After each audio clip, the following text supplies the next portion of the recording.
Hello, my name is Sean. Welcome to Track Weapons, and today we're going to be talking about Porsche's 911 GT3 R Rennsport.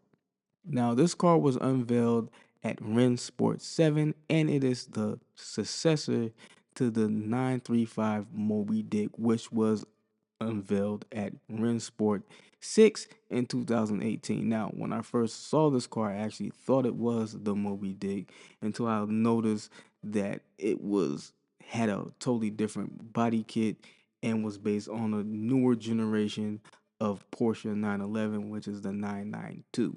Now, I'm not afraid to say that a lot of the customizations that are for this car confused the hell out of me, and I read it front to back trying to figure out what this actually means.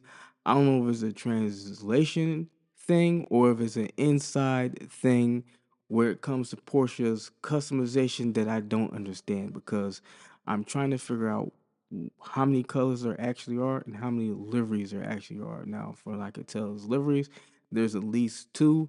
And from what I could tell from the announcements, there's at least 7 colors. Now there might be way more color combinations than that, but from what I could read, I couldn't tell. So if you're in the process of building one of these and you know how many color schemes there are, let me know in the comments. I really would love to know because the literature for this car was confusing the hell out of my brain. I must have been really tired reading it.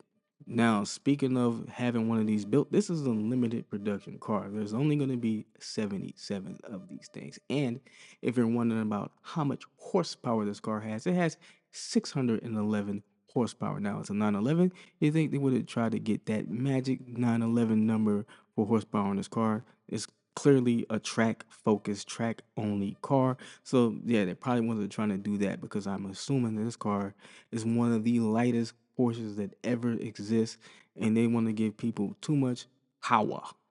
Now, this car is based on an actual race car, the GT3 race car, while the 935 was based on a GT2 Club Sport. I don't know what that means in the context of racing. I just know the GT2 is a higher class of race car. When that car had more power than this, but it also was way more aggressive.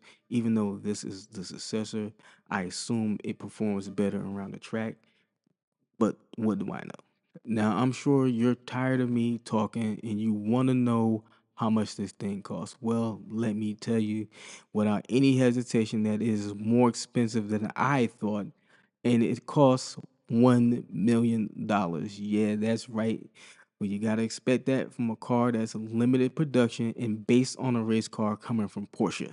And I do believe that's more than what the 935 cost in 2018. Now, I'm sure there's a lot of factors that go into that, like inflation and the cost of materials and things of that nature. I really couldn't call it. You would actually have to ask Porsche to see why this car costs around maybe 300 or $200,000 more than the car that it's succeeding. I really would love to see these cars in a head to head, but I think the 935 would have the advantage seeing that it does have more horsepower, at least 100.